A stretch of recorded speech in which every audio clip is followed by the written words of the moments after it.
Greek mythology is not only a treasure trove of fascinating stories, but also a mirror reflecting the inner thoughts and thoughts of ancient people.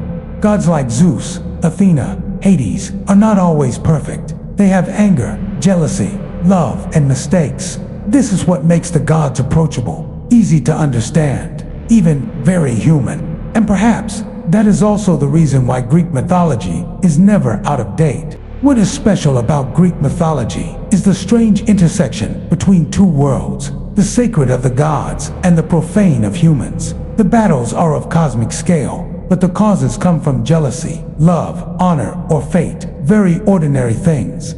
It is this blend of the sublime and the familiar that creates the emotional depth and philosophy of life for each story. Not only recounting heroic feats or tragic tragedies, Greek mythology also opens up big questions. Can humans overcome fate? What is the price of arrogance? Can love be stronger than death? Even after thousands of years, Greek myths continue to be retold, adapted into film, literature, and modern art. Because in them, we always find a part of ourselves between chaos and light, between power and weakness. Of all the great mythologies in the world, perhaps few describe the beginning of the universe as poetically and philosophically as Greek mythology. The beginning of all existence is not light, nor an almighty creator, but an abstract concept called chaos. But do not misunderstand. Chaos here does not mean disorder, but an invisible void, a space without shape, sound, or time, where nothing exists yet, but contains all the possibilities of existence. From chaos, the first two entities were born: Gaia, Mother Earth, and Uranus, Sky. No one created them. No one gave birth to them. They simply appeared as a matter of course. The emergence of Gaia and Uranus was not only a transition from nothingness to matter, but also a symbol of the first dichotomy in the universe: Earth and Sky, Yin and Yang, the visible and the invisible. Gaia is the embodiment of life, of prosperity, of generosity and fertility. She is not only the ground on which all things take root, but also the mother of all things, from plants, animals, to gods. Uranus, on the other hand, is the symbol of all-encompassing, of power and the cosmos. He covers Gaia as the sky covers the earth, and from the union of these two primordial forces, the entire universe gradually takes shape. It is noteworthy that the ancient Greeks did not interpret the world in a purely materialistic or idealistic way. They did not seek to explain the universe with formulas, but rather they narrated it with images and symbols through humanized entities. Chaos, Gaia, Uranus, all are personifications of abstract concepts. They are not only a way to transmit knowledge, but also a way for people to dialogue with the big questions of the universe. Where do we come from? Who created this world? Is there any order in chaos? Through the story of chaos and the birth of Gaia and Uranus, Greek mythology not only vividly describes the beginning of the world, but also sows a philosophical seed in the reader's heart. All order originates from chaos, and it is from the indefinite, the formless, that life begins to breathe its first breath. In the world of Greek mythology, where gods ruled the universe and decided the fate of humanity, the greatest tragedy did not come from outside forces, but from within the family. Beneath the mythical veneer, we see the vicious cycles of power, suspicion, and fear of being replaced, a timeless theme that remains relevant today. Uranus, the embodiment of the vast sky, was not the benevolent deity that many people assume. When Gaia, Mother Earth, gave birth to her first children, the Titans, Uranus saw them not as a fatherly pride, but as a threat. He could not accept that these beings, even his own flesh and blood, had the potential to surpass or replace him in the universe. So he ordered all the Titans to be locked underground, in the very womb of Gaia, the place where they were born, which also became a dark prison. This action, if viewed from a symbolic perspective, was a suppression of development, a natural resistance to succession, something that is often seen in those who hold power for too long. Gaia, being the essence of life, could not accept Uranus' cruelty. Each child she gave birth to was pushed into darkness, She carried within her not only physical pain, but also the resentment of a mother whose birthright was disregarded. Unable to bear it any longer, Gaia crafted a stone sickle and called upon the Titans to rise up against her father. But only one dared to take up the task: the intelligent, cold-hearted, and ambitious Cronus. On the fateful night when Uranus came to Gaia, Cronus ambushed him and used his sacred sickle to cut off his father's life force. Uranus' blood fell to the ground, creating new beings, including the vengeful gods and Aphrodite, the goddess of love, born from sea foam and blood. After overthrowing Uranus, Cronus became the supreme god, the ruler of the Titan Age. But ironically, he repeated his father's mistakes, only in a different form. When warned that one of his children would overthrow him, Cronus swallowed each child as soon as they were born. Hestia, Demeter, Hera, Hades, and Poseidon. Here, Greek mythology reveals a cycle of power, control, fear, self-destruction. Leaders fear being replaced and commit inhumane acts to protect their position. Cronus, like Uranus, did not believe in peaceful succession. He chose to eradicate all threats, even from within his own bloodline. But Rhea, Cronus' wife, could not bear to see her children devoured. When she became pregnant with her youngest son, Zeus, she secretly took him to the island of Crete and gave him a stone wrapped in a cloth to fool Cronus. Zeus was raised by nymphs and a goat, growing up in secret, waiting to return and overthrow his father. This detail is like a glimmer of light amidst the tragedy. Faith in the next generation, in the ability to change destiny. Rhea, the silent but strong mother, represents the hidden voice of resistance and protection of life.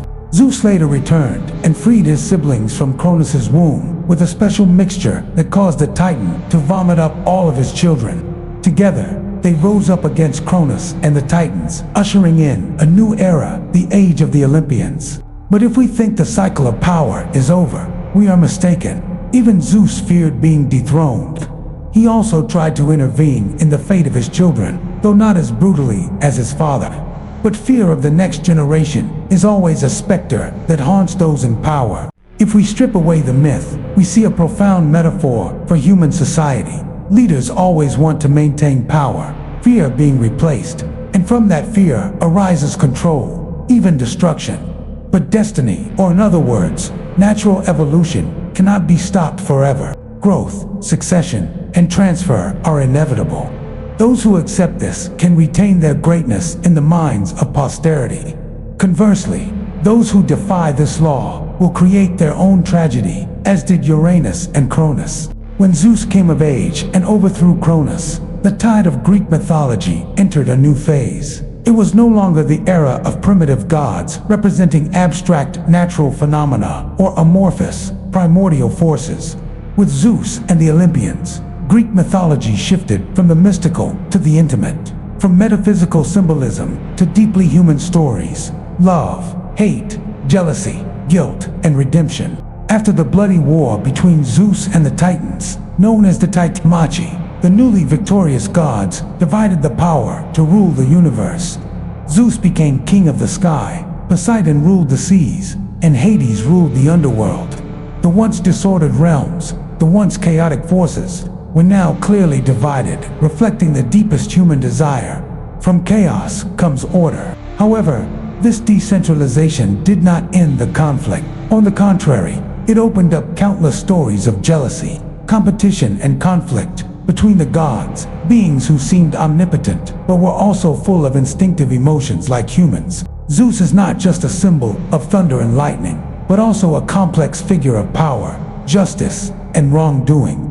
He has had countless love affairs with goddesses, nymphs, and even mortals. Each one sets off a chain of legendary events. Heracles, Perseus, and Helen of Troy all were children of Zeus, and all played a major role in the fate of humanity. Interestingly, despite his power, Zeus is not omnipotent.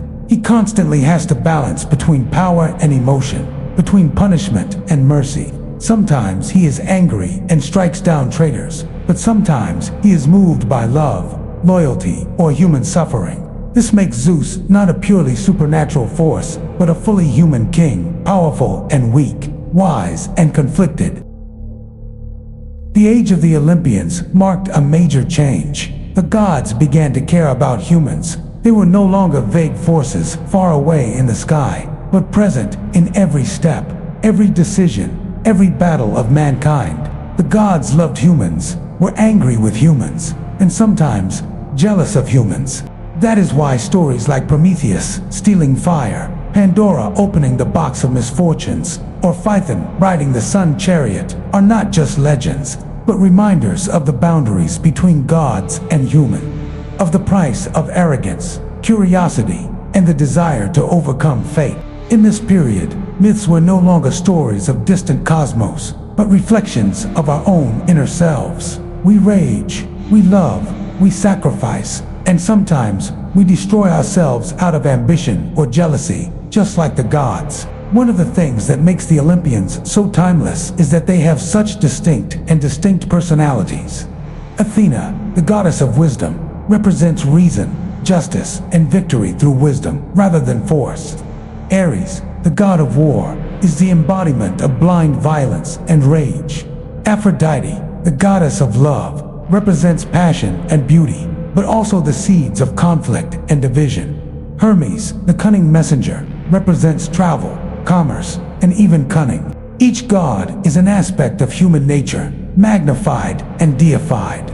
They are not perfect models, but complexities of morality, emotion, and desire, which sets Greek mythology apart from many other mythologies, which often idealize gods as all-powerful and all-good beings. When Zeus established order in the universe, he also introduced the concept of divine law, the law of the gods, but also the law of men. In the story of Zeus punishing men for their arrogance, or in the story of Niobe being turned to stone for insulting Leto, we see the image of arrogance and the price to pay. However, not everything is punished.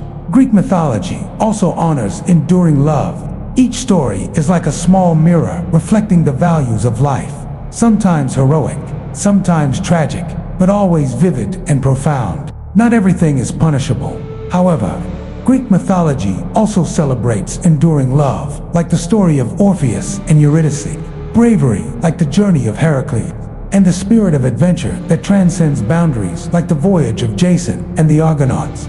Each story is like a small mirror reflecting the values of life, sometimes heroic, sometimes tragic, but always alive and profound. The age of Zeus was not simply a new era of power, but a major turning point in the way ancient people saw the world and themselves. The gods were no longer vague lumps of power, but living, relatable beings, more relatable even than any previous deities. The myths of the Olympian age transcended religion and legend to become stories about ourselves, with all our flaws, desires, limitations, and hopes. And Zeus and his gods live on in these stories, a reminder that whether on Olympus or on Earth, the journey from chaos to order is never simple, but always worth telling. The Trojan War, one of the greatest epics ever told in thousands of years. But more than a legendary confrontation between two great powers, Troy was not only a battlefield, but also a place that exposed the most primal human emotions: love, hate, pride, and sacrifice. It is hard to believe that a bloody war that lasted for 10 years started from an apple, but not an ordinary apple, but the apple of discord, thrown by the goddess Eris, the goddess of quarrels, at the wedding because she was not invited. On the apple was written the words for the most beautiful one. And so the three most powerful goddesses of Olympus, Hera, Athena, and Aphrodite, entered the competition for the title. Paris, Prince of Troy, was chosen to be the judge. Each goddess promised him great things: power, victory, or the most beautiful woman in the world.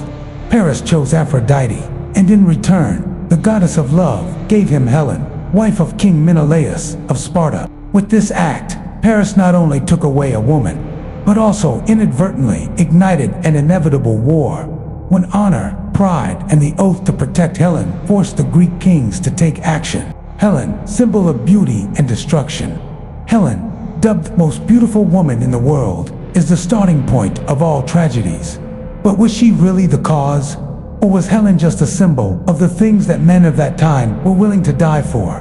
Beauty, honor, pride. Some accounts say Helen was kidnapped, others that she left Menelaus willingly, driven by love. Either way, the story is not about a woman causing trouble, but rather about how society places responsibility on women for the wars that men wage. Helen does not wield a sword, does not order killings, but she becomes the excuse, the reason for justifying violence. Achilles, the undefeated warrior and the broken heart. Among the many characters of the war, Achilles stands out as a tragic star. He was the greatest warrior of Greece, the one whose heel could not be wounded except by a small point. But what Achilles will be remembered for is not his strength, but his inner turmoil. Chiles withdrew from the battle because he was insulted, abandoned his comrades. And when his closest friend, Patroclus, was killed, he returned to the battlefield with extreme anger and grief. His actions of killing Hector and desecrating the corpse were not just revenge, but also the expression of a broken soul, haunted by loss and hatred. The image of Achilles is not unlike a modern man, strong but wounded, great but also very fragile. He is the embodiment of those who live for honor, but die for emotion. Odysseus, the hero of wisdom. In contrast to Achilles is Odysseus, the hero of wisdom, not possessing superhuman strength, but with ingenuity and cunning. Odysseus was the one who came up with the Trojan horse plan, ending the war after 10 devastating years. But victory does not bring absolute glory. After the fall of Troy, Odysseus spends 10 years drifting back home, facing monsters, temptations, and gods. The journey is not just an adventure, but a journey of self-discovery, of coming to terms with oneself, as if the real war begins after the war ends. Odysseus represents the model of the adaptable man, who understands that victory comes not from brawn, but from the ability to read people and face adversity with wisdom. The most interesting thing about this war is the role of the gods. They took sides, intervened, and arranged things, but in the end, they could not change fate. Zeus, the leader, hesitated many times because he himself knew that everything was predetermined. The Trojan War shows that even the gods cannot escape fate. In Greek mythology, fate is supreme, even above Olympus. This detail gives the entire war the color of classical tragedy. Everyone knows something bad is going to happen, but no one can stop it. The Trojan War is, after all, not a story about the gods, but a tragedy about men. Each character has his or her own reasons, each acting out of seemingly noble motives, honor, love, loyalty, but is caught in a vicious cycle with no way out. Troy fell not only by swords, but by human mistrust, blindness, and pride. In the ashes of Troy, there were no winners, only broken hearts, bereaved families, and heroes returning home alone. More than 3,000 years later, the story still makes us choke up, because war is never past. Honor, love, power, the things that once drove thousands to kill each other, still exist. The question is, can we learn anything from Troy? Greek mythology doesn't ask us to believe, it asks us to understand. To understand that in every battle, the real loser is humanity. And to understand that, like the story of Achilles, Hector, Helen, and Odysseus, there are no right or wrong people, just people lost in a world too complex to make the right choices. The return journey, a symbol of maturity. In Greek mythology, there is no journey as long and arduous as the return journey of Odysseus, the king of Ithaca, after the Trojan War. On the surface, it is a 10-year voyage across the ocean to return to his homeland, his wife, children, and throne. But deeper, the Odyssey is a journey of spiritual maturity, a dialogue between the human ego and challenges, suffering, and inner steadfastness. Odysseus is a hero known for his wit and resourcefulness, but the challenges he faces are not just tests of his physical strength, but also of his perseverance and character. From overcoming the savage Cyclopes, avoiding the enchanting voices of the sirens, resisting the charms of the nymph Calypso, to coming to terms with loneliness and homesickness. All are layers of a journey toward self-discovery. It is worth mentioning that, despite encountering countless gods and monsters, Odysseus' greatest enemy is himself. Complacency, the desire to explore, pride, and fear of loss. These are the things he has to face. With each obstacle he overcomes, Odysseus seems to shed a layer of his ego, getting closer to his true self. No longer the proud Trojan warrior, but a man who appreciates home, peace, and family love. When Odysseus returned to Ithaca, he did not return in glory as a glorious king, but quietly, disguised as a beggar. But it was this humility that best demonstrated his inner maturity.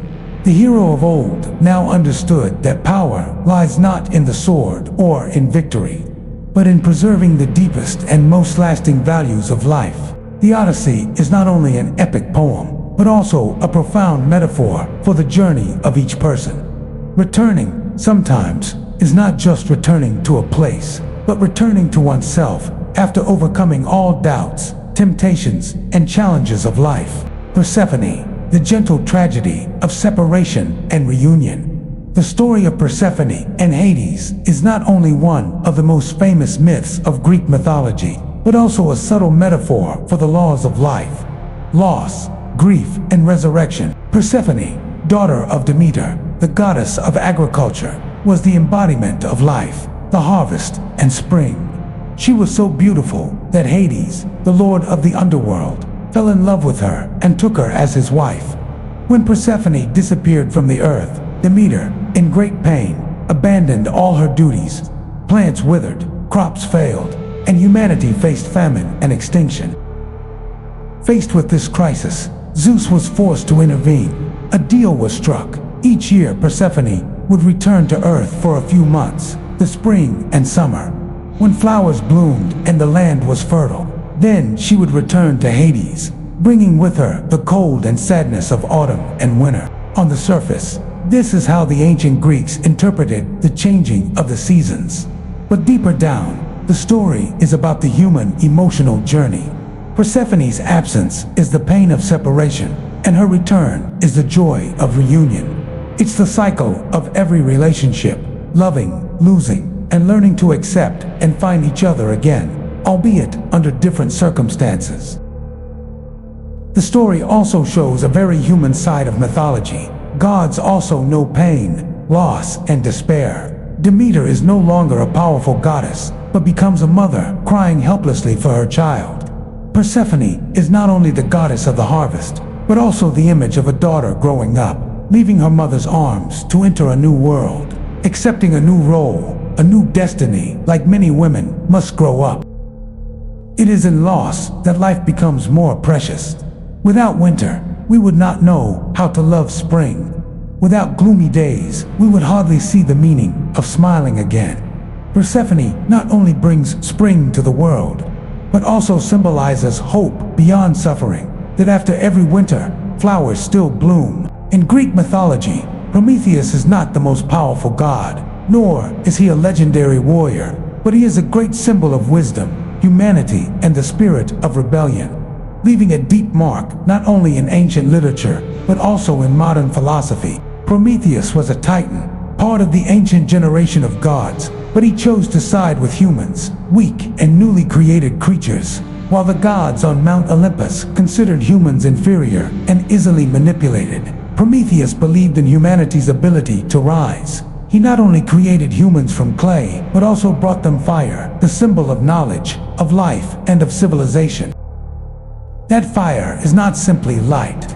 It is enlightenment, independent thinking, creativity, and mastery of destiny. And by stealing fire from Zeus, the supreme god, to give to humans, Prometheus challenged absolute power. He became a rebel, not for personal glory, but for the progress of the entire species. The price he paid was terrible. Chained to a cliff, his liver torn out by an eagle every day, a punishment that would be repeated for life, with no end in sight. But surprisingly, Prometheus never repented. He endured the endless pain, but he did not give up. He held fast to the belief that humanity deserved enlightenment, freedom, and development. The image of Prometheus is not only a myth, but also a symbol for those who dare to go against the current, dare to say no to injustice, dare to endure pain to pave the way for the future. From scientists burned at the stake, to artists, social activists, social critics, all are modern-day Prometheus. Prometheus makes us ask, can freedom and progress exist without sacrifice? And that, for the light to exist, sometimes someone must be burned in the darkness. In the pantheon of Greek mythology, the story of Orpheus and Eurydice has no epic battles or angry gods to punish, but with love, loss, and a fateful turn of events, it becomes one of the most delicate and moving tragedies of human love. Orpheus was the greatest artist of his time. His lyre could not only stop wild beasts and calm seas, but also move the gods. When his beloved wife, Eurydice, suddenly died of a snake bite, Orpheus was plunged into grief and despair. But instead of surrendering to fate, Orpheus did the unthinkable.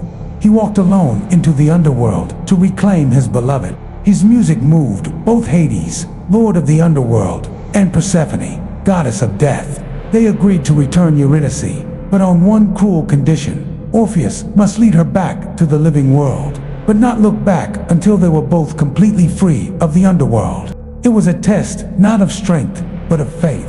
Throughout the dark journey, Orpheus struggled between love and fear. Was she really following? Was it a trick of the gods? It was that fragile doubt that made him turn back, just a second before crossing the threshold of freedom. And in that moment, Eurydice vanished forever, back to where she came from. That ill-timed look not only took away the person he loved, but also left us with a haunting message: in love, there are times when faith is more important than reason or miracles. When you love someone deeply, you must trust them, believe in the common journey, no matter how many doubts you may have. Orpheus was not a victorious hero. He was a lonely artist, carrying in his heart a song that remained unfinished. After that loss, he refused all other joys, and was eventually torn apart by barbarians, as if love, when lost, tears a person apart. The story is not old. It is still happening in every modern relationship, where just one lack of trust can cause love to disappear like Eurydice in the dark. Greek mythology is more than just stories about gods and heroes. It is a treasure trove of culture, ideas, and philosophies, where beauty and tragedy always go hand in hand.